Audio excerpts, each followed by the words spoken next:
చాలా కాలం తర్వాత వ్యూ మన ముందుకి మరొక 3 సరికొత్త స్మార్ట్ టీవీస్ని అయితే అఫీషియల్గా ఇంట్రడ్యూస్ చేయడం జరిగింది. ఇవి ఉండడానికి 3 స్క్రీన్ సైజెస్లో ఉంటాయి.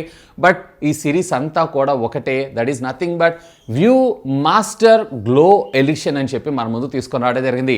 సో దీంట్లో మీకు 55, 65, 75 అది కూడా Qled టెక్నాలజీకి సంబంధించినటువంటి స్మార్ట్ టీవీని మన ముందు తీసుకొని రావడం జరిగింది.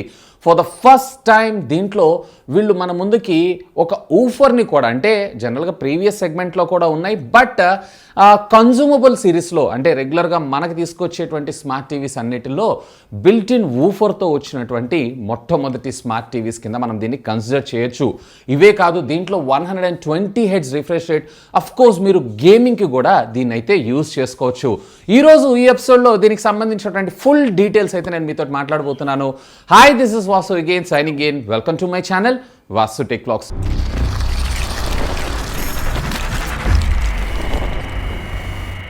సో ఫస్ట్ ఆఫ్ ఆల్ దీనికి సంబంధించినటువంటి డిజైన్ అండ్ బిల్ట్ గురించి మనం మాట్లాడుకుందాం. ఈ డిజైన్ వచ్చేటప్పటికే వీళ్ళు అర్మానీ గోల్డ్ ఎథెస్టిక్ డిజైన్ అనేటువంటి పేరుతో వీళ్ళు పిలవడం జరుగుతుంది. సో స్లిమ్ అండ్ స్లీక్గా ఆల్మోస్ట్ ఆల్ బెజల్ లెస్తో మనకి ఇది రావడం జరుగుతుంది. అండ్ ప్రీమియం అల్యూమినియం ఎలాయ్ తోటి దీని మొత్తాన్ని కూడా వీళ్ళు క్రాఫ్ట్ చేయడం జరిగింది. సో ఒక లగ్జరీ ఫీల్ అయితే మీకు ఇది రావడం జరుగుతుంది. ఈవెన్ ఇది టచ్ చేసిన, ఈవెన్ ఇదంతా కూడా గోల్డ్ కలర్లో కోటెడ్గా మన ముందుకు రావడం జరుగుతుంది. సో మీ లుక్ అంటే మీ హోమ్ హాల్ యొక్క లుక్ని ఎన్రిచ్డ్గా మన ముందు తీసుకుని రావడం అనేది ఖచ్చితంగా ఇది ఒక ప్రీమియం సెగ్మెంట్ ఆడియన్స్ని టార్గెట్ చేస్తూ లాంచ్ చేసినటువంటి స్మార్ట్ టీవీసే. సో టీవీ అనగానే బిల్డ్ ఒక్కటే ఉంటే సరిపోతుందా? దానికి సంబంధించినటువంటి డిస్ప్లే క్వాలిటీ కూడా మనకు అదే విధంగా రావడం జరుగుతుంది. అంటే ప్యానల్ కూడా అదే విధంగా మనకు రావాలి. సో దీంట్లో వీళ్ళకి సంబంధించినటువంటి ప్రీమియం ఫీచర్స్ అన్నీ కూడా మనకు ప్రొవైడ్ చేస్తారు. బై ద బై ఇవి వచ్చేటప్పటికే మీకు క్వాంటమ్ డాట్ టెక్నాలజీతో మనకి ఇవి వర్క్ చేయడం జరుగుతుంది. అది కూడా 4Kలో. So 800 nits of maximum brightness nits తోటి అండ్ 120 హెడ్స్ రిఫ్రెష్ రేట్కి సంబంధించినటువంటి ప్యానల్ని మన ముందు తీసుకొస్తూ 240 హెడ్స్కి సంబంధించినటువంటి మోషన్ రేట్ని మన ముందు తీసుకొని రావడం జరుగుతుంది. సాధారణంగా ఈ కాన్ఫిగరేషన్స్ మనం గేమింగ్ సెగ్మెంట్కి సంబంధించినటువంటి మానిటర్స్లో చూస్తుంటాం. సేమ్ అదే బిగ్ స్క్రీన్లో మనకి ఎంటర్టైన్ చేయడం కోసం వీళ్ళు మనకి ఈ రిఫ్రెష్ రేట్ని, మోషన్ రేట్ని మన ముందు తీసుకొని రావడం జరిగింది. ఇక దీంట్లో మీకు ఫుల్ ఎరే డిమ్మింగ్ ఉంటుంది. అంటే ఏ కార్నర్లో చూసినా కానీ మీకు లైటింగ్ అనేది రావడం జరుగుతుంది. ఎక్కడ అంటే ఒక దగ్గర మనకి లైటింగ్ ఎక్కువ, ఒక దగ్గర లైటింగ్ తక్కువ. అండ్ అఫ్ కోర్స్ మనకి కలర్ కాంట్రాస్ట్ లేదా డార్క్ సైడ్స్ చూసినప్పుడు అక్కడ ఆల్మోస్ట్ ఆల్ అక్కడ ఉండేటువంటి బ్యాక్ లైట్ ఏదైతే ఉందో టోటల్లీ ఆఫ్ అవ్వడం కూడా జరుగుతుంది. సో ఫుల్ ఎరే ఉంది అన్నట్లయితే కనుక అడ్వాంటేజ్ ఇదే. అలాగే దీంట్లో మనకి Dolby Vision IQ quantum HDR plus టెక్నాలజీని మన ముందు తీసుకొని రావడంతో పాటు 100% కలర్ వాల్యూమ్ ఎంఈఎంసీ టెక్నాలజీ, అలాగే ఫ్యాక్చువల్ వ్యూ టెక్నాలజీ అని చెప్పి మరొక సరికొత్త వివిడ్ ఇంజిన్ అని అనుకోవచ్చు, ఆ టెక్నాలజీని కూడా మనకి ఇందులో తీసుకొని రావడం జరిగింది. ఇవే కాకుండా రెగ్యులర్గా మనం చూసేటువంటి HDR10, HDR10+, డాల్బీ విజన్ ఇవన్నీ కూడా మనం వెరీ కామన్గా అయితే ఇందులో చూస్తాం. మరి వీడియో క్వాలిటీ ఈ విధంగా ఉన్నప్పుడు మరి ఆడియో కూడా నెక్స్ట్ లెవెల్లో ఉండాలి కదా. సో దీంట్లో 4.1 ఆడియో స్పీకర్ టెక్నాలజీని మన ముందుకు తీసుకొచ్చారు. 4.1 అంటే ఒకటి డెడికేటెడ్గా ఈసారి వీళ్ళు ఇందులో ఊఫర్ని మన ముందు తీసుకొని వచ్చారు. అర్మానీ గోల్డ్ స్పీకర్ 4.1 అనేటువంటి టెక్నాలజీని అయితే యూజ్ చేయబోతున్నారంట. అంటే మిడ్స్ అలాగే లోస్ అలాగే హైస్ ఈసారి కంప్లీట్గా సపరేట్గా మీ విర్చువల్ ఎక్స్పీరియన్స్ ఏదైతే ఉందో రియల్ ఎక్స్పీరియన్స్ కింద మన ముందు తీసుకొని రావడానికి వీళ్ళు గట్టి ప్రయత్నం చేశారని చెప్పుకోవచ్చు. ఇన్ఫ్యాక్ట్ దీంట్లో వచ్చేటప్పటికి మనకి డాల్బీ అట్మాస్ అలాగే డాల్బీ ఆడియో అలాగే DTS HD వగేరా కూడా ఆడియో సర్వీసెస్ అన్నీ కూడా ఇది సపోర్ట్ చేయటం అయితే జరుగుతుంది. అండ్ ఇవే కాదంటే దీంట్లో మనకు వచ్చేటప్పటికే మనకి 100 వాట్స్ ఆఫ్ ఆడియో అవుట్పుట్ని మనకి ఇందులో తీసుకొని రావడంతో పాటు మనకి ఈ ఆర్క్ సపోర్ట్ని కూడా మనకి ఇందులో తీసుకొని రావడం జరిగింది.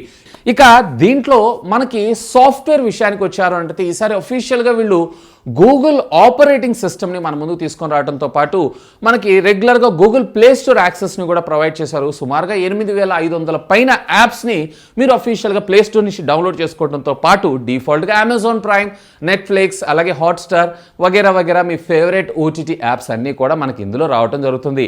సో వీళ్ళు Android 10తో తీసుకొస్తున్నారా, Android 11 తెస్తున్నారా అని మాత్రం స్టిల్ యాజ్ ఆఫ్ నౌ అయితే ఇంకా క్వశ్చన్ మార్కే. మేబీ ఫ్యూచర్లో వచ్చేటువంటి ఒక సాఫ్ట్వేర్ అప్డేట్కి కూడా ఇది సపోర్ట్ చేసేటువంటి అవకాశం ఉంది, ఎందుకంటే లగ్జరీ టీవీస్ కాబట్టి. ఇక ఒకవేళ మీరు కనుక గేమింగ్ ఎంతూజియాజిస్ట్ అయినట్లయితే కనుక దీంట్లో మనకి 4K 120 హెడ్స్ రిఫ్రెష్ రేట్తో రన్ చేయగలిగేటువంటి HDMI 2.1 కనెక్టివిటీని కూడా మన ముందు తీసుకొచ్చారు and along with advanced GPU and APU కూడా which comes with 3 GB of RAM అలాగే 16 GB ఆఫ్ ఇంటర్నల్ స్టోరేజ్ మెమరీని మన ముందు తీసుకొచ్చారు. ఈ 16 GB ఏదైతే ఉందో దీన్ని 32 GB తీసుకొస్తే బాగుండేదని నా అభిప్రాయం. అఫ్ కోర్స్ ఇందులో వచ్చేటప్పటికే మనకి క్వాడ్ కోర్ ప్రాసెసర్నే మన ముందు తీసుకొచ్చారు అండ్ దీంతో పాటు మనకి గేమింగ్ మోడ్ని కూడా అంటే క్రికెట్ మోడ్ మనం రెగ్యులర్గా చూస్తుంటాం కదా, సేమ్ అదే విధంగా గేమింగ్ మోడ్ని అలాగే AMD సింక్ ఫ్రీ టెక్నాలజీని కూడా మనకి ఇందులో వాడటం జరిగింది. అండ్ దీంట్లో మనకు వచ్చేటప్పటికే ఆటో లో లేటెన్సీ మోడ్ని కూడా మన ముందు తీసుకొచ్చారు. అంటే డిపెండ్స్ అపాన్ మీరు చూసేటువంటి కంటెంట్ లేదా మీరు ఆడుతున్నటువంటి గేమ్ని బేస్ చేసుకొని ఆటోమేటిక్గా ఇది స్విచ్ అవ్వడం అయితే జరుగుతుంది. అండ్ HDR గేమింగ్ అనేటువంటి ఒక స్పెషల్ ఫీచర్ని కూడా మనకి ఇందులో యాడ్ చేయడం జరిగింది. ఓవరాల్గా ఒకవేళ కనుక మీరు గేమింగ్ ఎంతూజియాజిస్ట్ అయి ఉన్నట్లయితే, ఒకవేళ మీరు PS4, PS5, Xbox ఇలాంటివి కనెక్ట్ చేసుకొని మీరు గేమ్స్ ఆడాలనుకుంటున్నా కానీ of course you can do this. ఇక కమ్యూనికేషన్ అలాగే కనెక్టివిటీ విషయానికి వచ్చారు అన్నట్లయితే యాజ్ యూజువల్ సో దీంట్లో మనకు 3 HDMI పోర్ట్లు, ఒకటి HDMI EARC 2.1ని and audio return channel ARC కూడా మనకి ఇందులో సపోర్ట్ చేయడం జరుగుతుంది. ఇన్ఫాక్ట్ దీంట్లో మనకి రెగ్యులర్ RF యాంటెనాకి సంబంధించినటువంటి communication port, optical audio, RJ45 అలాగే AV పిన్తో పాటు మనకి ఇందులో 2 USB పోర్ట్స్ని అయితే మన ముందు తీసుకొచ్చారు. ఒకటి వచ్చేటప్పటికి USB 2.0, మరొకటి వచ్చేటప్పటికి USB 3.0. అఫ్ కోర్స్ మనకి ఇందులో బ్లూటూత్ కనెక్టివిటీ 5.0తో మనకు రావడంతో పాటు వైఫై డ్యూయల్ బ్యాండ్ ఫ్రీక్వెన్సీ అన్ని సెగ్మెంట్స్ ఇందులో సపోర్ట్ చేయడం అయితే జరుగుతుంది. ఇక ఇందులో మనకి స్పెషల్ ఫీచర్స్ విషయానికి వచ్చారు అన్నట్లయితే ఈసారి మనకి రిమోట్ హ్యాండ్స్ ఫ్రీకి సంబంధించినటువంటి ఎక్స్పీరియన్స్ని కూడా మన ముందు తీసుకొని రాబోతున్నారు. అంటే ఫార్ ఫీల్డ్ మైక్స్ని కూడా ఇందులో ఇన్స్టాల్ చేశారు. డైరెక్ట్గా హే గూగుల్ ఓపెన్ యూట్యూబ్ అనగానే ఆటోమేటిక్గా అంటే without pressing any button on the remote డైరెక్ట్గా మీరు మీ టీవీలో ఉండేటువంటి యాప్స్ని అయితే యాక్సెస్ చేయొచ్చు. సో ఇది కూడా one of the cool future. ఇక ఫైనల్గా మీరు ఎదురు చూస్తున్నటువంటి ప్రైసింగ్ గురించి మనం మాట్లాడుకుందాం. సో దీంట్లో బేసికల్లీ మీకు 3 వేరియంట్స్ అయితే రావడం జరుగుతుంది. ఒకటి 55, 65, 75. ఫీచర్స్ అన్నీ సేమ్ ఉంటాయి, జస్ట్ స్క్రీన్ సైజ్ మాత్రమే మీకు తేడా ఉంటుంది. ఇందులో మీకు 55 ఇంచెస్కి సంబంధించినటువంటి స్మార్ట్ టీవీ అక్షరాల 79,990 రూపాయల దాకా రావడం జరుగుతుంది. అంటే 10 రూపీస్ తక్కువ, 80,000 రూపీస్. ఇక దీంట్లో 65 ఇంచెస్ వచ్చేటప్పటికే ఆల్మోస్ట్ ఆల్ 10 రూపీస్ తక్కువ, 1,00,000.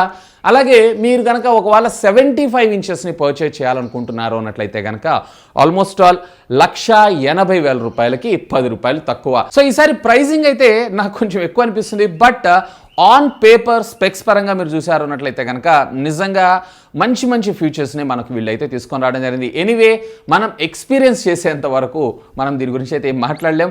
So wait for that.